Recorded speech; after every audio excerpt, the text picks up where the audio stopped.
الحمدللہ ثم الحمدللہ۔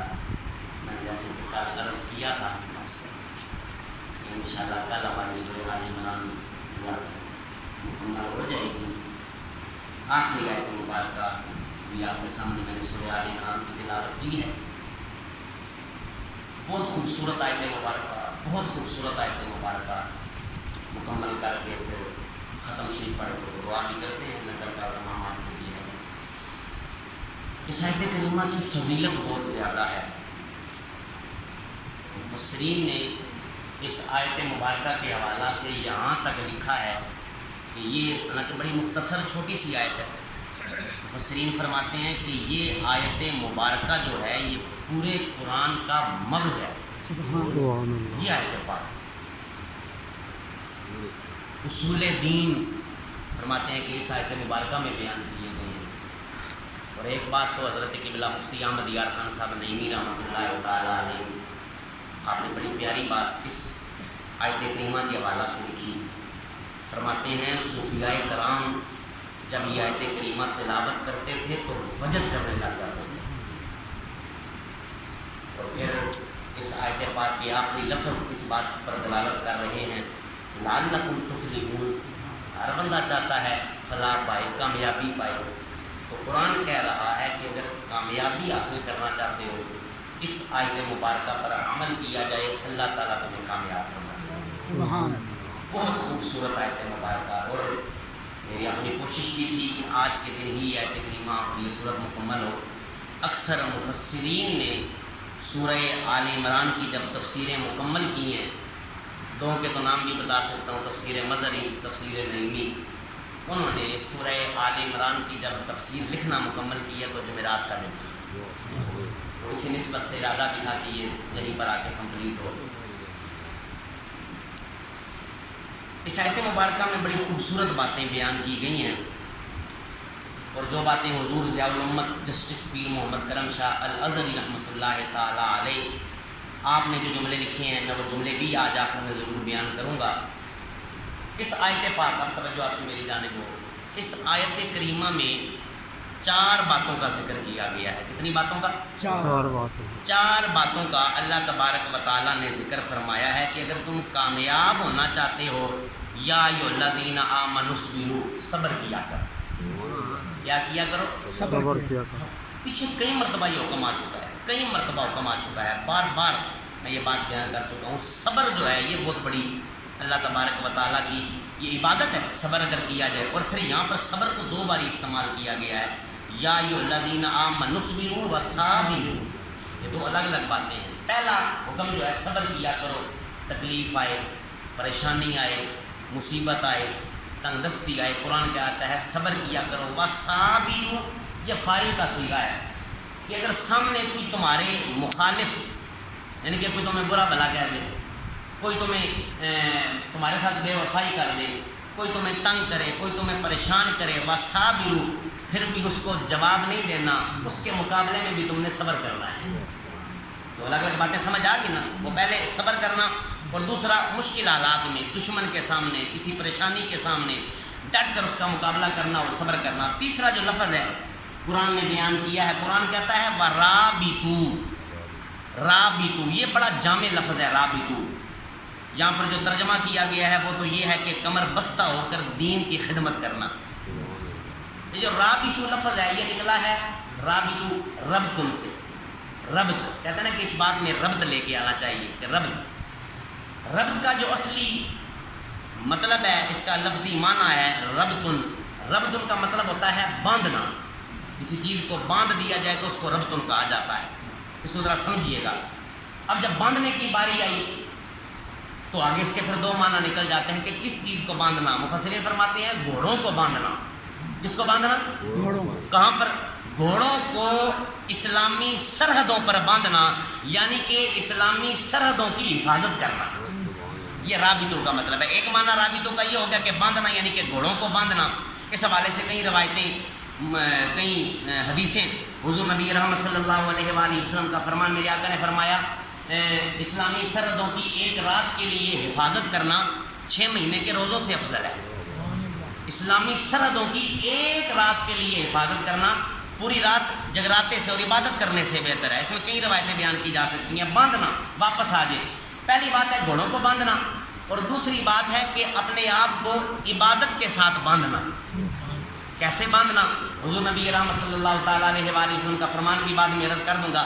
علماء فرماتے ہیں کہ باندھنا اس طرح باندھنا کہ ایک نماز پڑھ کے بندہ فارغ ہو، دوسری نماز کے لیے انتظار میں بیٹھ جانا، کب آذان ہو اور میں اللہ کے گھر میں جا کے سجدہ ریزی کروں، کب آذان ہو، اپنے آپ کو عبادت سے باندھ لینا۔ ابھی یہ حضور امت کے جملے پڑھوں گا تو اور باتوں کا مزہ آئے گا۔ اپنے آپ کو عبادت سے باندھنا، 3 باتیں ہوگی، اور آخر میں کہا گیا واتقوا اللہ، اور اللہ سے تم نے ڈرتے رہنا ہے۔ اللہ کے خوف کے حوالے سے تو میں کئی بار یہاں پر تفصیلی میں نے واقعات بھی عرض کر چکا ہوں، کئی باتیں آپ کے سامنے، یہ تو نہیں کہہ سکتا کہ ہر بات ہی میں نے بیان کر دی ہے، لیکن اللہ کے خوف کے حوالے سے کئی جملے میں نے یہاں پر عرض کیے ہیں کہ ایک آنسو بھی، کل بھی بلکہ غالباً پرسوں بیان کر رہا تھا کہ ایک آنسو بھی اگر اللہ کے خوف سے آنکھوں میں آ جائے تو وہ آنسو ہے بندے کی بخشش کا ذریعہ بن جاتا ہے۔ اور کئی باتیں حوالے سے میں بیان کر چکا ہوں۔ ایک جملہ میں نے بڑا خوبصورت پڑھا ہے اور یقیناً یہ جملہ بڑا خوبصورت ہے۔ مفسرین فرماتے ہیں کہ اگر آپ دنیا میں کسی سے ڈر رہے ہو نا، دنیا میں کسی سے ڈر رہے ہوں تو وہ ڈر جو ہے بندے کو کمزور کر دیتا ہے۔ ظاہری بات ہے اگر آپ کسی سے ڈرتے ہو تو بندہ کمزور ہے، تاں ہی ڈرتا بھی کیا۔ فرماتے ہیں کہ دنیا میں اگر آپ کسی سے ڈریں تو وہ ڈر جو ہے بندے کو کمزور، بزدل بندے کو بنا دیتا ہے۔ فرماتے ہیں کہ کمال اللہ تبارک و تعالیٰ کے ڈر کا ہے، اگر دل میں فقط خدا کا ڈر ہو تو اللہ تعالیٰ بندے کو اور طاقتور بنا دیتا ہے۔ بندے کے میں نے وہ کہیں مرتبہ وہ جملہ آپ کے سامنے ہمارے استاد گرامی کہا کرتے تھے، بیان کرتا رہتا ہوں، پھر ریپیٹ کر رہا ہوں، کئی مرتبہ بیان کیا ہے کہ اگر بندہ اللہ سے نہیں ڈرتا تو پھر بندہ بندے سے ڈر رہا ہوتا ہے۔ اگر بندہ صرف اللہ سے ڈرنا شروع کر دے پھر بندہ دنیا میں کسی سے ڈر سکتا نہیں۔ آپ کہا کرتے تھے کہ بندہ اگر اللہ سے نہیں ڈرتا پھر بندہ اپنی گھر والی سے بھی ڈر رہا ہوتا ہے۔ کہ رب کے خوف کا یہ کمال ہے، کہ اللہ سے ڈرنے کا یہ کمال ہے کہ رب کا خوف اگر دل میں ہو تو وہ بندے کو کمزور نہیں کرتا بلکہ بندے کو اور مضبوط کر دیتا ہے۔ جب رب کا خوف دل میں ہوگا، رابطو کے حوالہ سے اس کے بعد ترجمہ سنیں اور بات کو مکمل کرتے ہیں۔ رابطو، بار بار عبادت کے لیے اپنے آپ کو باندھنا۔ مسلم شریف کی روایت ہے، حضور نبی رحمت صلی اللہ تعالیٰ علیہ، جب بھی نبی کریم صلی اللہ علیہ وآلہ وسلم کا نام آئے ضرور صلی اللہ علیہ وآلہ وسلم پڑھا کریں۔ حضور نبی کریم صلی اللہ علیہ وآلہ وسلم، آپ کا فرمان عالی شان، آپ کے اور ہمارے آقا نے فرمایا کہ اگر 2 چیزیں بندے کے اندر پیدا ہو جائیں نا تو وہ 2 چیزیں بندے کے گناہوں کو مٹا دیتی ہیں، درجات کو بڑھا دیتی ہیں۔ اگر درود پاک پڑھیں آپ السلام علیکم یا سیدی یا رسول اللہ بند کر دو کرے سب۔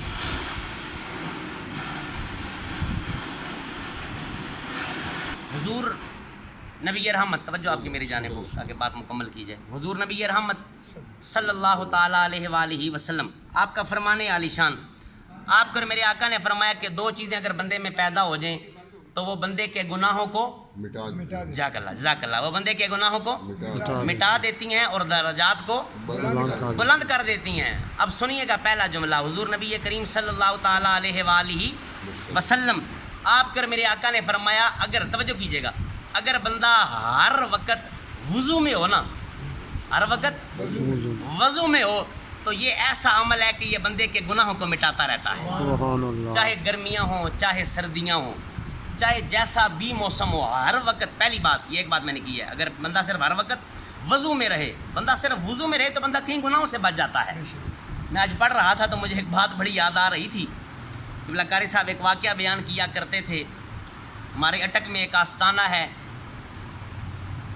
حضرت خواجہ احمد میروی، میرا شریف اس آستانے کا نام ہے، ہمارے چکوال کے اکثر اب آپ وہاں کے مرید بھی ہیں، تو وہاں کا وہ واقعہ بڑا پڑھا لکھا وہ آستانہ ہے، بڑا علمی وہ گھرانہ ہے سارے کا سارا۔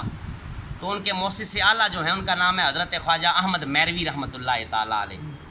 حضرت خواجہ احمد میروی قاری صاحب بیان کیا کرتے تھے، آج میں یہ حدیث پاک پڑھ رہا تھا تو مجھے یاد آیا، حدیث پاک چلیں پہلے مکمل سن لیں۔ میرے آقا نے فرمایا ایک ہر وقت سردیاں ہوں یا گرمیاں ہوں وضو میں رہنا، اور دوسرا نماز کے انتظار میں رہنا، یہ بندے کے گناہوں کو مٹا دیتا ہے اور درجات کو بڑھا دیتا ہے۔ سبحان اللہ۔ حضرت خواجہ احمد میروی رحمۃ اللہ تعالیٰ علیہ، ایک آپ کا مرید غلام آپ کے قدموں میں حاضر ہوا، عرض کرتا ہے حضور میں آپ کی بیعت کرنا چاہتا ہوں، آپ کی غلامی میں آنا چاہتا ہوں، لیکن یہ نماز والا کام بڑا سخت ہے یہ نماز والا جو کام ہے یہ میرے سے نہیں ہوتا، یہ میں نہیں کر سکتا۔ اللہ کے ولیوں کا یہ کمال ہے۔ اب انہوں نے یہ نہیں کہا کہ نکل جا یہاں سے، دفع ہو جا، کہ تو نے نماز سے انکار کر دیا، بنیادی احکام کو تو نے چھوڑ دیا ہے۔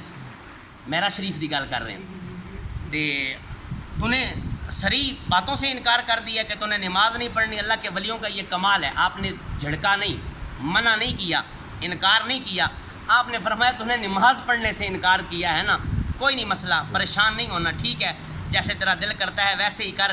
تو نے نماز پڑھنے سے انکار کیا ہے، بس تو نے اب ہر روز 5 وقت تو نے صرف وضو کرنا ہے۔ کیا کرنا ہے؟ ہاں، بس انہیں نماز سے منع کیا ہے نا، نماز میں نہیں پڑھواتا تجھے، تو نے ہر روز کیا کرنا ہے؟ آپ فرمایا کرتے تھے کہ سخت سردی کا، یک بستہ سردی کا موسم تھا، صبح کا ٹائم ہوا تو دل میں تھا کہ نماز کا تو مسئلہ بننا کو نہیں ہے، پڑھنی کوئی نہیں، لیکن وضو والا 5 ٹائم دا آرڈر آیا ہے کہ نماز نہیں پڑھنی لیکن وضو کرنا میں۔ وہ گرم بسترا چھوڑا، گرم رضائی چھوڑی، ٹھنڈ کا موسم تھا تو سارے معاملات، گرم کمرہ چھوڑا، تو جب ٹھنڈے پانی سے آ کے وضو کیا نا تو آپ فرمایا کرتے تھے وہ بندہ کہنے لگا کہ اوکھا کم تھے ہی سی اگے تے ساریاں 2 رکعتاں نے۔ اللہ کے ولیوں کے سمجھانے کا انداز ہے نا، یہ نہیں کہا کہ دفع ہو جائے، اگر وہ چلا جاتا تو ہو سکتا ہے بالکل بھٹک جاتا۔ حضرت خواجہ غلام فرید رحمۃ اللہ تعالیٰ علیہ، آپ کا مرید آپ کے پاس آیا نا تو وہ کام کرتا تھا لوہے کا، تو وہ آپ کی بارگاہ میں کینچی لے کر آیا۔ آج پورا دن میری طبیعت خراب تھی، یہ درس حدیث کی تفسیر کی وجہ سے طبیعت بھی بحال ہو چکی ہے، تو آپ کی بارگاہ میں کینچی لے کر آیا، تو آپ نے وہ کینچی رکھی تو فرمانے لگے کہ تحفہ تے میں تیرا قبول کر لیا وے، لیکن اگر تو میرے پاس سوئی لے کر آتا نا تو میں نے تیرا تحفہ خوشی سے قبول کرنا تھا۔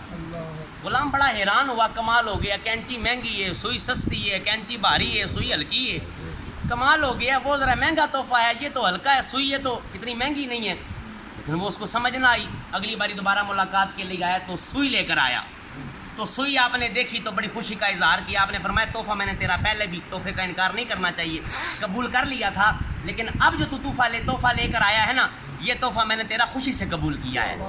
بندہ عرض کرتا ہے حضور اب کمال ہو گیا، کچھ مجھے بھی تو بتائیں نا، ہن میرے کو بھی رہن نہیں پیا ہوندا، پہلے مہنگی چیز لے کر آیا تھا، اس کو آپ نے خوشی سے قبول نہیں فرمایا، یہ سستی ہے، اس کو آپ نے خوشی سے قبول فرما لیا ہے۔ تاریخی جملے، یہ اللہ کے ولیوں کی صحبت کا اثر ہے۔ آپ نے فرمایا اللہ کے بندے، اصل معاملہ یہ ہے مہنگے سستے دی گل نہیں، معاملہ یہ ہے کینچی جو ہے وہ کاٹنے کا کام کرتی ہے اور سوئی جو ہے وہ جوڑنے کا کام کرتی ہے۔ اللہ دا ولی ٹوٹن دا تے کٹن دا کام نہیں کرتا، اللہ دا ولی دل جوڑن دا کام کردا ہے۔ اللہ کا ولی جو ہے یہ دل جوڑنے کا کام کیا کرتا ہے۔ اس کو ولی کیسے مانے جو دلوں کو جوڑ نہ سکے؟ اللہ کے ولی کا یہ کمال ہے، یہ دل توڑنے کا کام نہیں کرتا، یہ دلوں کو جوڑنے کا کام کرتا ہے۔ وضو کیا، وضو کرنے کے بعد اور کہنے لگا مشکل کام تو یہی تھا کہ تو 2 رکعتیں ہیں، تو نماز پڑھ لی۔ کچھ دن گزرے تو حضرت قبلہ پیر صاحب سے ملاقات ہوئی تو آپ نے مرید سے کہا سنا بے لیا یاری کیسی جا رہی ہے؟ بندہ کہتا ہے حضور آپ جیت گئے ہیں اور میں ہار گیا ہوں۔ تو آپ کا قاری صاحب کا اپنا انداز تھا بیان کرنے کا، فرمایا کرتے تھے کہ آپ نے فرمایا سی کوئی بلدیاتی الیکشن لڑے ہیں یا سی کوئی سیٹاں تے کھلوتے ہیں کہ تو ہار گیا میں تے میں جیت گیا ہوں، تو کیا معاملہ بنا ہے؟ عرض کرتا ہے حضور اللہ کے فضل و کرم سے میں 5 وقت کا نمازی بن گیا ہوں، فقط وضو کی برکت سے۔ بات وہی جو رابطو والی کر رہا تھا کہ رابطو، حضور جان رحمت کا آقا کریم صلی اللہ تعالیٰ علیہ وآلہ وسلم کا فرمان، میرے آقا نے فرمایا 2 عمل ایسے ہیں یہ کرنے کی وجہ سے اللہ تعالیٰ بندے کے گناہوں کو مٹا دیتا ہے، درجات کو بڑھا دیتا ہے۔ ایک ہر وقت وضو میں رہنا، دوسرا ہر وقت نماز کے انتظار میں رہنا۔ ترجمہ سماعت فرمائیں۔ اس کے بعد ایک پیرا جو ہے جو حاشیہ حضور جل امت نے لکھا ہے وہ بڑا خوبصورت ہے، وہ بیان کر کے تو بات کو مکمل کرتے ہیں۔ اللہ کا قرآن، جو 4 باتیں میں نے آپ کے سامنے کی ہیں، قرآن آخری آیت سورہ آل عمران کی، اللہ کا قرآن کہتا ہے یا ایھا الذین آمنوا اصبروا، اے ایمان والوں صبر کرو، وصابروا اور ثابت قدم رہو دشمن کے مقابلے میں، ورابطوا اور کمر بستہ رہو خدمت دین کے لیے، واتقوا اللہ اور ہمیشہ اللہ سے ڈرتے رہو، لعلکم تفلحون، اگر ایسا کرتے رہو گے اللہ تعالیٰ تمہیں کامیاب فرما دے گا۔ اگر فقط یہی کرتے رہو گے تو اللہ تعالیٰ تمہیں کامیابی عطا فرما دے گا۔ فضیلت اس کی سن لے، سورہ آل عمران کی حضرت عثمان غنی حضور نبی کریم صلی اللہ تعالیٰ علیہ وآلہ وسلم کی بارگاہ میں حاضر تھے. آپ کہتے ہیں کہ مدینے والے نے فرمایا کہ سورہ آل عمران جو بندہ تلاوت کرتا ہے، سورہ آل عمران بندے کے اوپر چھاؤں کر دیا کرتی ہے. اور کل جمعے کا دن ہے. یہ تو بات کئی محدثین نے، کئی مفسرین نے لکھی ہے. کریم آقا صلی اللہ تعالیٰ علیہ وآلہ وسلم کا ارشاد پاک، میرے آقا نے فرمایا جو بندہ جمعے والے دن سورہ آل عمران، اس کے 20 رکوع ہیں، 10 تیسرے سپارے میں ہیں اور 10 چوتھے سپارے میں ہیں، تو کریم آقا صلی اللہ علیہ وآلہ وسلم نے فرمایا جو بندہ جمعہ والے دن سورہ آل عمران کی تلاوت کرتا ہے، رات گئے تک اس بندے کے اوپر اللہ کی رحمت کے فرشتے اس کے اوپر رحمتیں کرتے رہتے ہیں. اس آیت کریمہ کا حاشیہ توجہ کے ساتھ سماعت فرمائے، بہت خوبصورت جملے ہیں. حضور سیدی ضیاء الامت نے اپنے انداز میں سمجھایا. فرماتے ہیں یہ جلیل القدر اور عظیم المرتبت صورت کی آخری آیت ہے. اس میں نہایت مختصر اور بہت ہی جامع الفاظ میں بتایا جا رہا ہے کہ ان 4 باتوں میں دنیاوی اور اخروی فلاح و کامیابی کا راز ہے. صبر، مثابرہ، رباط، تقوی. صبر کا معنی ہے نیک اعمال کرنے اور برے اعمال سے باز رہنے پر نفس کو پابند رکھنا. مثابرہ کا معنی ہے مثابرۃ الاعداء، اعداء دشمن کو کہتے ہیں، یعنی دشمن کے پے در پہ حملوں کے سامنے فولاد بن کے کھڑے رہنا.